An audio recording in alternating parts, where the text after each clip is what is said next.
Rufu zvakafanana nekuti pashaika muchinda kana muzvare iwo wanosvika futi kurambidzwa zvacho usabhadhare basa rudiwa naishe Nyamaende muzukuru wedu wanosvika kurambidza pakaitika zvemakanzo wanosvika futi kurambidza futi sabhuku wangu sabhuku panapa pabigwi makanzo panapa tisinopatonga panapa tisi machinda panapa tisinotonga panapa patongwi ndisheba panapa ishoko yoruti ishe isusu hatidini ngatimuzivi pana isheba panapa pane zvomwe murume wakapisa mumbaika unonzi Karinga Mupembe ndakanyora tsamba iyi ndikamudaidza Samoni kutaure padare vakamurambidza futi iwowa vari 2 vamurambidza kudaro sabhuku wangu wakachintaura uri panapa sabhuku wangu ndiwo mashoko andinawo nevaruna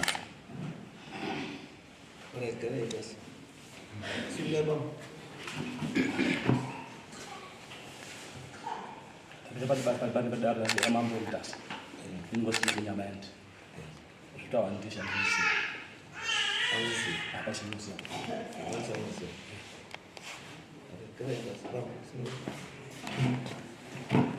ndasuka padati rashe Mambo Mutasa utaona murume handisizivi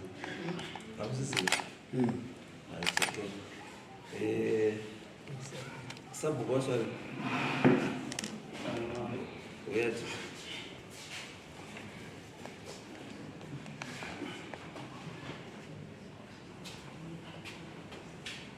Yes. Ndine mataure mati bambo mimi. Warume wakarambidza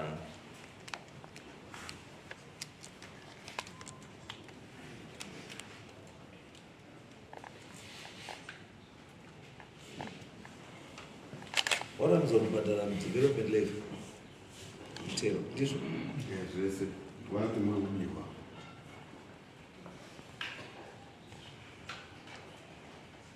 murume wacho anemba yakatsva wamuti wakarambidzwa kuti audari aripi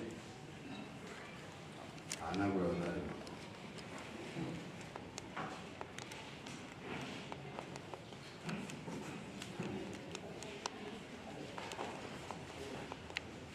wakarambidzwa kuyauroti ndiani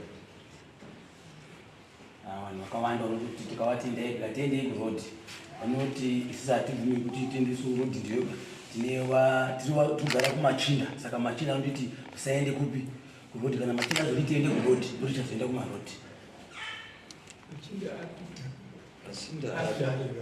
machinda aripo ndomairi ari panapa ndokutaura kuita vanhu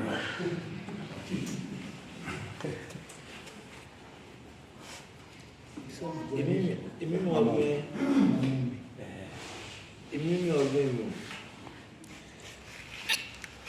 zvinongozviita here kwete mama uyauya kodini kopi uyu yakagara pasi uyu kugara pasi uyu mambo uyu ndiye ndakazva ndiye sabhuku uyu akadzi asi sabhuku basi uyu kwaine makamukadza sa uyu ndiye mweya kutera saka nyaya yecheche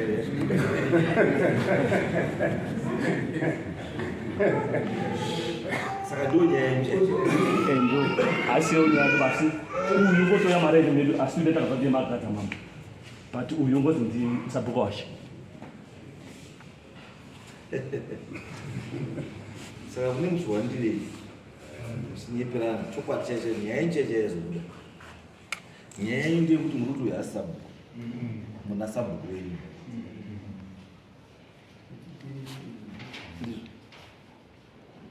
iyi nyaya iyi ndiyo yakanga ine nyaya dzekunzi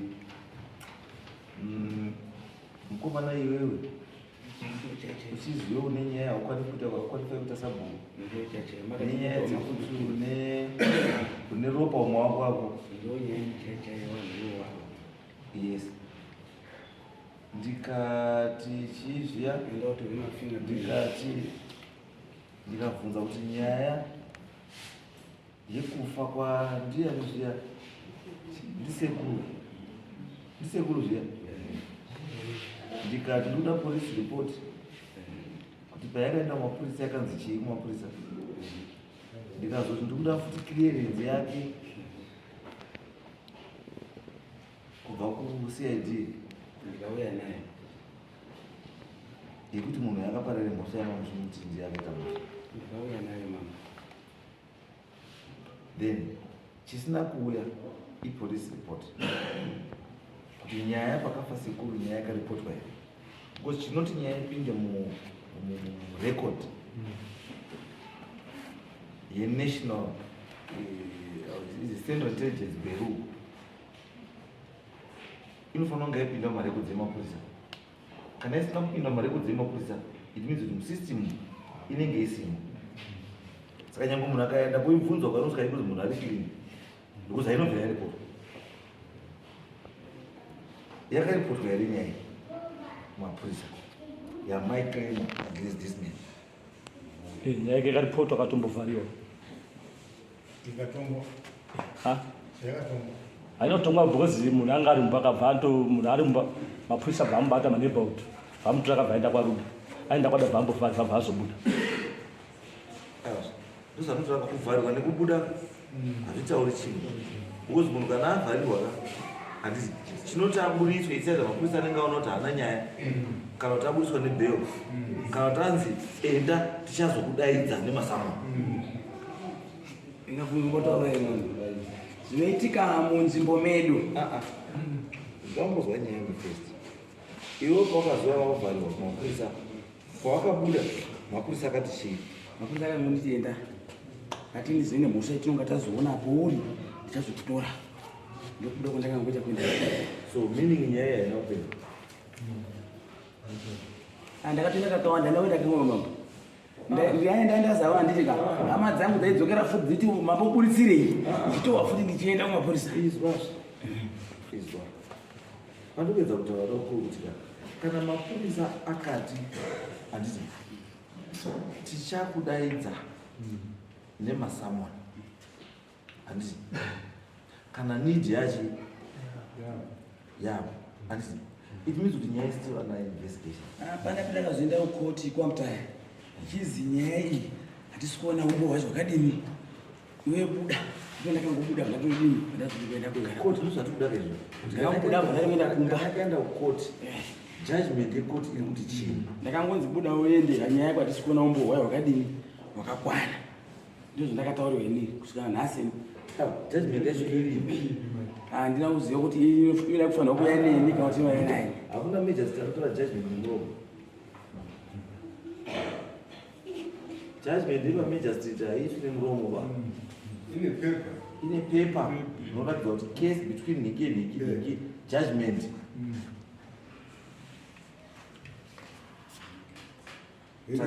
saka judgment iyoyo tiri kuida so that tikwanise kutapedza nyaya because we cannot go hakuna patoenda kana judgment isina kuiona koti yakamboti chii because it's your word handingateereri zvavataura ndochokwadi hakuna ende hakuna koti inoti major street anongoti right babo pana nyaya yako ita click of court inofana kunyora zimbazamba ikutora kuti munhu judgment munhu discharge chii masoko mazvandaziva chari ndizvitsvake tsvagai ikoko ndoti nyaya iite sei chataipedza nyaya iyo because inini mutemo wangu ndekuti as long as uri munhu ari uri econvict wakatomboconvictwa neimwe nyaya hauqualifai kuita sambo handikwanisi kuprocessa mapepa ekuti uite sambo kana utori munhu ane mhosva yake yakabatwa nayo saka ndinonda ndapruvha izvozvo mhosva hapadii hapana kana mhosva pasina ndiri kuti sambo kana iripo because nyaya iripo ndekuti iwe uri substandard here kana kuti de facto watowagadzira here makamaditi mimi kwawairi mafingerprints ndokugadza right ndosanotika kana izvi zvese zvaclear handiti you are the rightful person kuenda pachigaro pacho asi ne-this thing hanging over your head chinofanira kutanga chaita sei chaclear first then from there tochifamba kuenda kudi mberi ndinochifambira mamba saka ndoda clearance yochi because nyaya iripo ichemane Nyamaende ndekuti nyaya ichitori between mimi nechini nyaya itori between awa neuyu because nyaya avakomana vari kuti Sabhuku hazvisiri izvozvo vaiita manje mambo ndaiti ndikatumana ishe kuti bika makanzo ndaibika ndaiendapo ndaiti tibikire makanzo sure vanhu vaiuya basi vava ne 3 years musika mubvudzi vedu usikabiki makanzo saka po ndasabhuku inini ndakadaidzira vanhu sure vatita gadzisa zvinhu zvemakanzo po ndakaenda kunozvibika musi wekuti makanzo angu aibva sekuru uyu nemurume uyu namama wamurume uyu wakasvika ukati nzvimbo yawabikira inoiki haisi yako ngeisu machinda ndopane nyaya irinyanya kubuda zvese izvi iwe awauti ngepe kumachinda iwe uri chini inini ndesabhuku aiwa uri mchinda handisi muchinda ba right saka they are right handisi muchinda iwe kana usiri muchinda saka unonoisa doro hari dzengoya munzvimbo yemamapiro emachinda sei ndorandazosvika kubvunza isheni kuti ishe mungofanira kunditaurira pano pekuti ndichiita zvinhu zvangu ndinotangira apa chigumira apa handiri mabazwa machinda macho mutaura imomo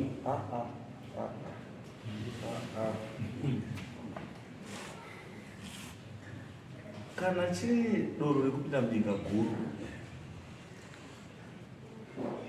rinopinzwa with the authority yemachinda epaMutasa munzvimbo iyoyo mambo ndimo mondakakurira inini baba wangu taitobobikira makanzo nzvimbo iyoyo uzanyaruzaa ndiri kuti pamwe pacho hapadiwepa panoda ishe Nyamaende nemachinda ekwaNyamaende uzvapenderedzwa yekuti iwewo wakaenda kupinda mumapiro emachinda iwe usiri muchinda ndo pane chii ndo pane nyaya yako nemachinda ipapo kuzi haupindiba umo asi iwe uri kubhesa kuti ndatuma ndiani ndiishe but manje zvinoitika kana tiri kuita zvinhu zvemhuri uzayakutaura kana tiri kuita zvinhu zvemhuri zvasiyana neusabhuku neushe ini kana ndiri panapa tinotaura nenyaya yepinga guru kana tangotaura nenyaya yepinga guru ndinotombobviswa chibhachi ichi nechiheti zvombuswa pasaiti wanotungamirira nyaya yacho wedzinza wotungamirira nyaya iyi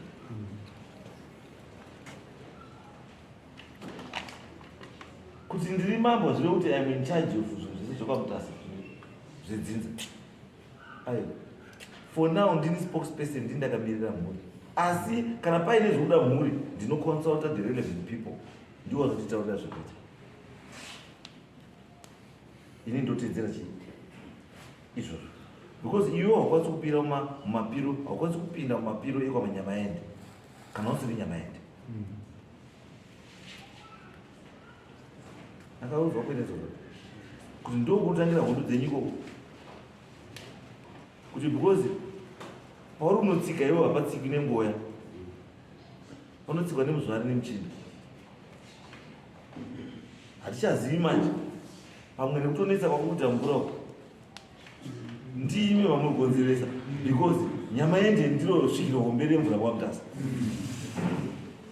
izvo handikati kuti kutoina umwe wacho watuti wachinda wachewawo wakutorima nechishanu saka handimbozvirambiba matsanangano mutamambo kuna umwe wacho angoti hatitauriri bati motorima nechishanu nezuro chaichaishai kuna unga chitopisa munda nezuro chaishai zuro chaichai kwete kareba zvinhu zvakara zvitoitika mafriday acho tingoti chisi chedu isusu wautozvita seizvozvo right anyway nyaya itayo taudaidzwa nochi chimwe chedu chetinacho chekuti Sabhuku Mamombe asi nzvimbo totange machinda yaifanirwa kunga ine Sabhuku Nyamaende asi mukoma uyu manje wakabva ati ndiye ishe ndiye Sabhuku nzvimbo iguma muna Sabhuku but muna vanhu vakachanaiwa navanhu vakamamombe saka tatinge chachitori chichemo chitatinacho kuti akamboenda kumba kwaishe ishe akati handi iti zvo ndoda kuti gura bhuku Tise bhuku yemachinda. Asi inini ndoda kubvunza. Bhuku revaNyamaende riripo here? Riripo. Ruri kutungamirwa ndiani? Ruri kutungamirwa uyu nemwana Nyamaende. Ndiani? Jasper Nyamaende mwana wake pamupaka. Mwana wenyime. Azviti. Kaya mambo zvakatika kezvekuda. Ishanga aripo. Kangane Sabhuku Nyamaende namuzvare Nyamaende nanhasi zviripo. Sabhuku Nyamaende wacho wakafa. Saka ndio tsika tinongotedzera. Handizombotoba kusina kondoenda kwangu ndega ndinoende zvikwangu. Izvai baba. Zvinoitika kuna Mambo Mutasa. Asi kuna Sabhuku ndorikada.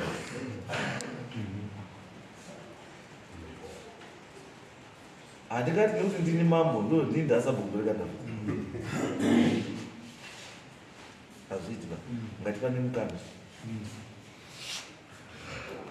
Ngatipane mukana semhuri. Kana uinawo chimwe chigaro, ipawo wamwe chimwe chigaro. Mukavapa zvigaro vanaNyamaende wakaitawo chimwe chinuka, munowirirana. Hawangatongwe nenguva yako, mubhuku rawo. Azviti. Tongwa nenguva yamubhuku rawo. Azviti. Imimi bhuku raNyamaende ribvisei paushe hwenyu. Ripei kumhuri. Imi musara neushe chete. Because mukana makazvibata zvese zvinokunetsai. Because bhuku ramakabata rinoda kuyananisa. Asi nyembe dzamuna dzeushe dzinoda kutonga. Saka the next thing hamuchayananisi makuti munhu wese wauya maakutonga. Hazvifambidzani pazvinhu zviviri izvo. Imimi chaishe ngapauye paina chii Sabhuku Nyamaende. Ndokuti zvonge zvakanaka. Endai mogadzirisa izvo zvizvo. Separatai the two. Chimwe nachimwe chizvimirire. Ndokuti musaite izvi. Hondo dzamuri kuita basa. Kuzvafana mubhuku munomu, mubhuku mandorikanda munomu. Ndotongwa naNyagomo. Machinda wobvuma kutongwa neNyagomo. Mubhuku randorikanda remachinda. Wobvuma kutongwa neNyagomo. Azviti, hazvishandi. Bhuku rawo nderawo. Endai museparate the two. Ende mwana hamungatiwo baba ndiishe mwana ndiisa azviti. Ipaiwo mwana Nyamaende dzimwe dzimba dzikachitawo Sabhuku. So that ushe kana wakutenderera ukabvawo pamuri uchienda kunga uSabhuku unotendererawo uchibvapo uchiendawo muhemese. Akachamuda kudya. Idyai mese semhuri. Nokati musumo waSabhuku wekuwapa kwemakuwa pauri. Musumo waSabhuku kugadza Sabhuku uri kuya futi pauri saishe. Hayi, ndikuburika. Azvito. Ene mugadziri yezu ndaona nyaya dzenyu ndo pane nyaya dzenyu pa. Separate the two. Sabhuku neushe. Chinga chimene chega. Sabhuku ngaubude mubamenyu. Ngauende kuna nemwe.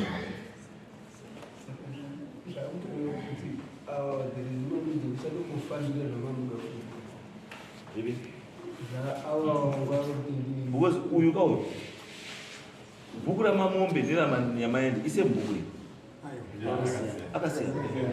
Uyu ndi Mamombe. Asi uyu manje akatipinda mubhuku kwaNyamaende. Akatipinda mubhuku kwaNyamaende kuda kupusha isusu. Ndakazosvika kubvunza kuna kuti ndibvunze ishi ndinoona yasvi kusvika waita vana vanasi ndobvunza wandakaita izvo ndinoguma papi ndikuti mimi mambo yaka kuti mauto yakutere Israel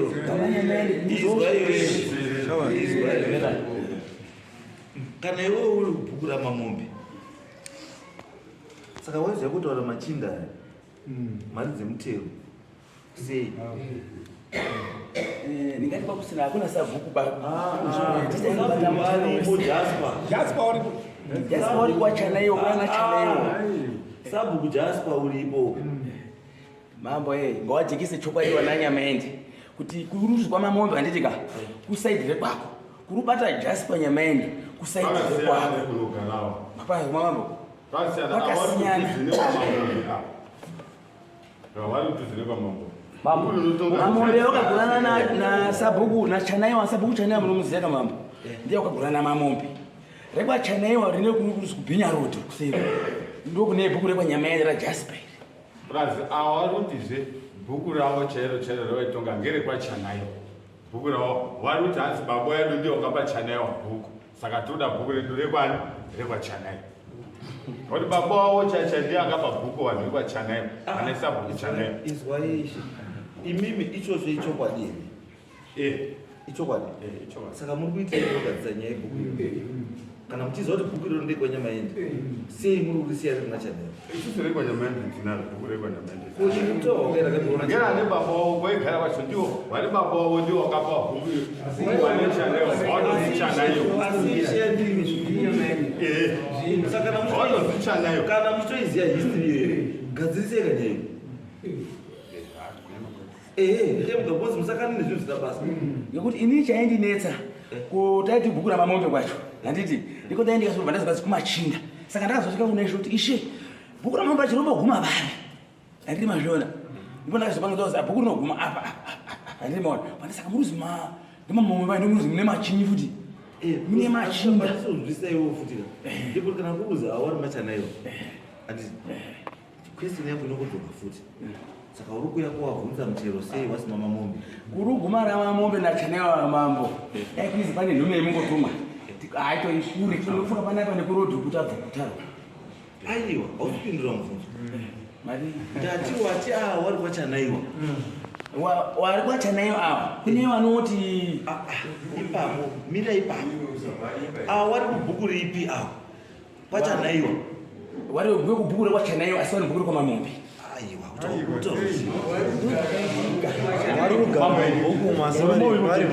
mubhuku medu motikogara isusu inzvimbo yemachinda inzvimbo yemachinda asi iri nzvimbo yemachinda kudaira yakati ine bhuku rawo ndekwaMamombe sabhuku Mamombe sabhuku Chanayo but mishe irimo ingosvika kuma-30 muriona yasvika kuma-30 hapana sabhuku akagadza munhu imomo yawakagadzwa nemachinda hamuna sabhuku akati ndagadzika musha apa kana ndaisa munhu vakadzwa nemachinda bhuku to handi mukoma rikuzi bhuku rekwa Nyamaende rariitongwa ndipo bwangwini saka baba kufa kwaakaita ndokura kuti wakataita ndiChanayo uibva ati no bhuku rekwa Nyamaende autora ndaupa mwana wavo arishe mirai so it means ka bhuku rakapiwa Jasper nababa wake icreation because bhuku chaiyo matimi bhuku chaiyo rekwa Nyamaende ndiro riri kuzi Chanayo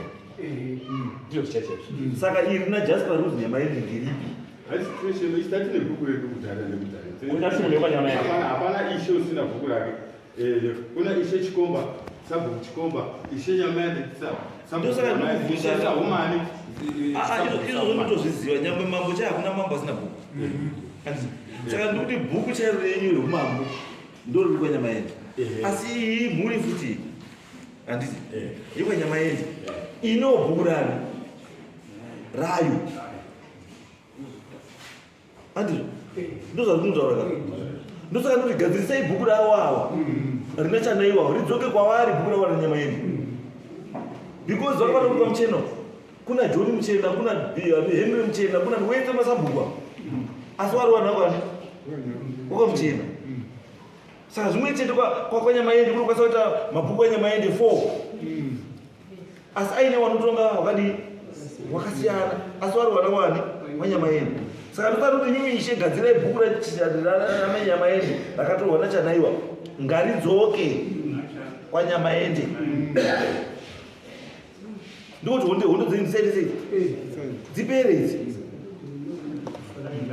iri renyu ramutara reuye kana ariwo mashandiro enyu ekuti anenge ari ishe mwana wake ndiye anoitawo sabhuku iroro reNyamaende ndii munofanira kuzvitaura kuti bhuku iroro rinoshanda sei bhuku ibhuku 1 mambo ngokuti kubva kwakaita umambo akabva kuna mudhara ari uko vada kumira mhiri rabva kwedu kumhiri because pane 20 case kuti kushanda patakaita misha yedu saka kubva kwakaita ndokusakaita kuti uyu ari Sabhuku ngoti baba akabereka baba wangu ndiye angarishi saka kubva kwakaita iye baba pakashayika sekula pakashayika ndo pakasara paine mudhara ine zvinhu vatazobirawo kumhiri zvabira kumhiri kwakasara Sabhuku ari saka kugara kwachiita uyu akanga agara anga aripo papasina Sabhuku ndipo rakabva raenda kwachanayo munozviona pazogara uyu ndipo abvatora mwana wake bvaisa kuita Sabhuku iye arishi but bhuku rakagara riripo rakadhisi rakatonyorwa utosi rakazi tafa kuya Nyamaende kwadhisiwo patasi pano rabva rachekwa bva razichanayo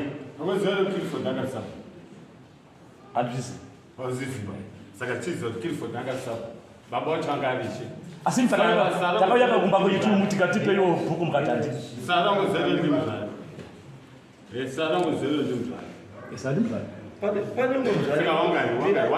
pane mumzara anonetsa kuti kwaNyamaende wokuti azi ndine nzvimbo yangu vanhu vachandoni wakagadzwa ndishangari but changa kumpusha ngayo report haufaniri kuita muzvare aiwa anogadzwa kuti izwai munhu kana achigadzwa kuzi muzvari basa rake nenge rirei because isusu kuno kwagovernment hatina position yemuzvare kune position yaSabhuku naishe namambo saka uyu muzvare uyu adogadzwa adogadzwa role yake iri yechii ndeuSabhuku iri yechii muzvare uyu manzi shumama muzvare uyu asi munyika yevaNyamaende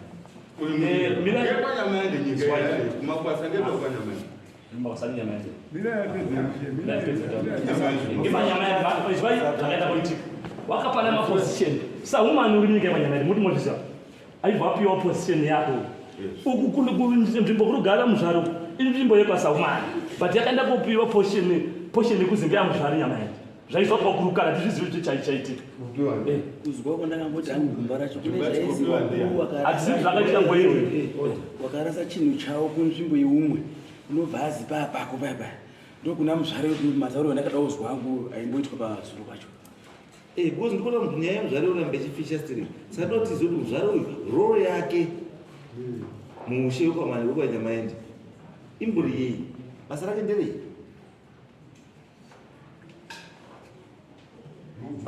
because ndakatoona rimwe dheka panewo munhu akatouya netsamba achitoti ndarifewa namuzvare atoni nechidzindo chakatodhindo ndikati ya munhu ane chidzindo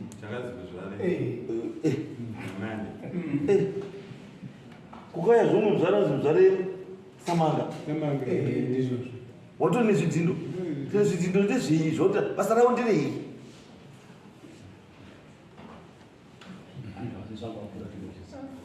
aiwa gadzisai musaite zvimwe zvinhu zvisina basa gadzisai chienda mugadzise nyaya yemabhuku asi iwe ndoda mapepa angu kana pasina judgment iri kubva kukoti kwamajistrate handisi kuda kuzwa kuti wakamira uri kutaura kuti uri Sabhuku